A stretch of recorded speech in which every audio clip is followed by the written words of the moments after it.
సరే, ప్రచారం ఏదైనా జరుగుతుంది, ఎట్లా ఉండబోతుంది? ప్రచారం ఆల్రెడీ గత 15 రోజులుగా మా పూర్తి ఇన్ఛార్జ్తో బ్రహ్మాండంగా కొనసాగుతాము. ఎక్కడికి పోయినా మంచి రెస్పాన్స్ ఇస్తుంది. అధికార పార్టీలో ఉన్నామని చెప్పి కాంగ్రెస్ వాళ్ళు కూడా వెళ్తున్నారు. బీజేపీ ప్రచారం ఏ విధంగా ఉండబోతుంది? బీజేపీ ప్రజా సమస్యలు ప్రజల వెంట ఉంటుంది. ప్రజా సమస్యల పరిష్కారం కోసం పోరాటం చేస్తుంది. ఈ రోజు నామినేషన్తో జూబ్లీహిల్స్ ఎన్నికల వాతావరణం మారిపోతుంది. మొత్తం జూబ్లీహిల్స్ బీజేపీ వైపు మళ్ళా పోతుంది. ఇక్కడ మీరు చూస్తున్నారు, జూబ్లీహిల్స్ లోని ప్రతి బస్తీ, ప్రతి గల్లీలో కాషావర్ణం అయింది. ప్రజలు స్వచ్ఛందంగా ఈరోజు ర్యాలీలో 1000 సంఖ్యలో తరలివచ్చారు.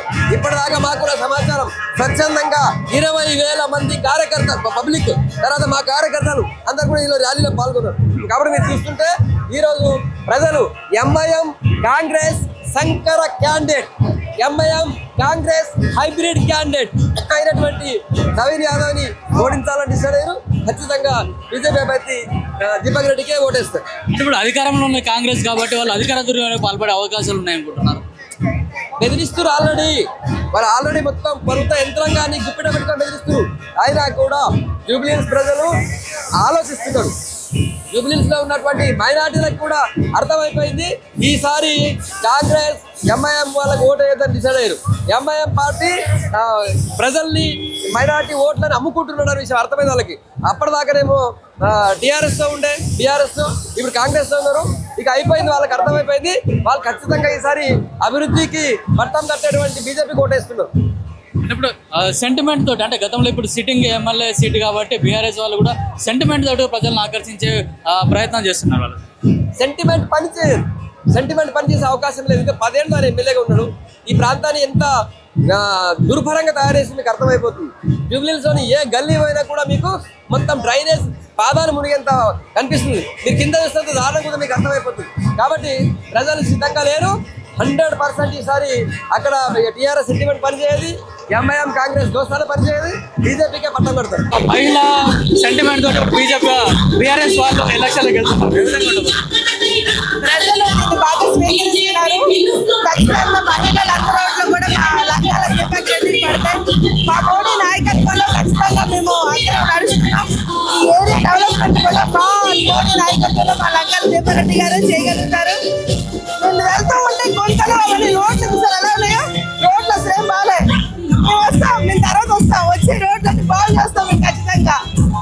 అది ఇప్పుడు కాంగ్రెస్ పార్టీ మహిళలకు అన్యాయం చేసింది అనుకుంటున్నారా?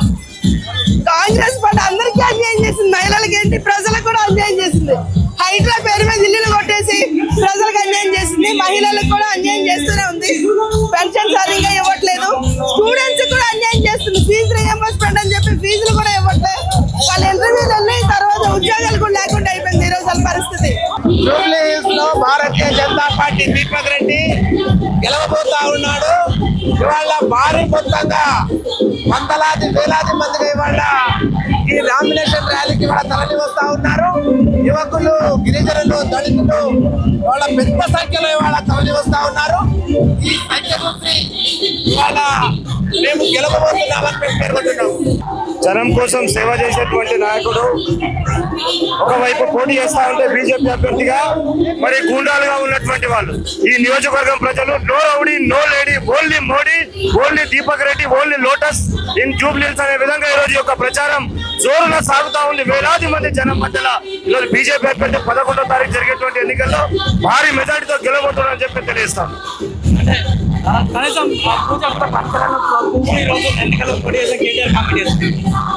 హిందూ వాళ్ళు బంధువులు అన్నటువంటి కేటీఆర్ యొక్క తండ్రి, ఆ యొక్క కుటుంబము ఈరోజు పూజ గురించి తెలుసు. పూజను కొలిచేటువంటి సంస్కృతి కలిగినటువంటి దేశం నా దేశం, యొక్క ప్రాంతం తెలంగాణ.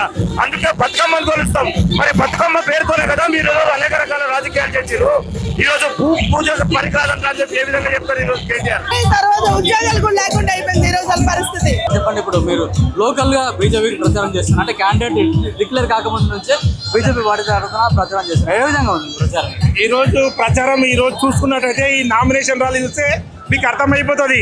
జూబ్లీహిల్స్ కాన్సెన్స్ లో 7 డివిజన్ల నుంచి షేక్పేట్ కావచ్చు, వెంగళనగర్ కావచ్చు, బోరబండ కావచ్చు, అన్ని చోట్ల కలిగి ప్రజలు వచ్చి బీజేపీ అభ్యర్థిని బ్రహ్మరథం పెడతా ఉన్నారు. ఈరోజు నామినేషన్ ర్యాలీ 1000 మందితో ఈరోజు నామినేషన్ ఇస్తున్నాం. అంటే మీరు అర్థం చేసుకోవచ్చు బీజేపీకి జూబ్లీహిల్స్ ఎంత పట్టుందో. ఈరోజు మేము ఎలక్షన్ల కోసము, ఎలక్షన్లు వస్తేనే రాజకీయం చేయం, 5 ఏళ్ళు కావచ్చు ఎప్పుడు కూడా ప్రజల మధ్యలో ఉంటూ రాజకీయాలు చేస్తాం కాబట్టి మేము ఈరోజు జూబ్లీహిల్స్ గెలవబోతున్నాం అని చెప్పి ప్రకారంగా నమ్ముతున్నాం. అంటే బీఆర్ఎస్ కూడా 6 బాకీలను ఒక కార్డు తోటి ప్రజల్లోకి వెళ్తుంది. బీజేపీ ఏ విధంగా ముందుకెళ్తుంది అంటే అభివృద్ధి కావచ్చు గత 20 ఏళ్ళుగా జూబ్లీహిల్స్ ఎక్కడ కూడా అభివృద్ధి చెందలేదని ప్రజలు చెప్తున్నారు. జూబ్లీహిల్స్ లో బీఆర్ఎస్ పార్టీకి గత 15 ఏళ్ళుగా అవకాశం కల్పిస్తే ఆగండి గోవింద్ గారు ఎక్కడ కూడా అభివృద్ధి చేయలే. మీరు ఇప్పుడు చూస్తూ ఉన్నారు ఎక్కడ పడితే అక్కడ మురికి వాడాలు, రోడ్లు లేవు, సిచ్యువేషన్ చాలా దారుణంగా ఉంది. ఈరోజు అర్థం చేసుకోవాల్సింది ఈరోజు కాంగ్రెస్ పార్టీ కూడా 6 గ్యారెంటీలు చెప్పింది. 6 గ్యారెంటీలతో మోసం చేసింది కాబట్టి వాళ్ళు 6 గ్యారెంటీలు ఎందుకు అమలు చేస్తలేమని చెప్పి ప్రశ్నిస్తాం. అదేవిధంగా రౌడీ షీటర్లకు, దొంగలకు, ఇలాంటి వాళ్ళకి టికెట్లు ఇస్తే మేము గెలిపిస్తామా? జూబ్లీహిల్స్ ప్రజలు చాలా స్పష్టంగా ఉన్నారు.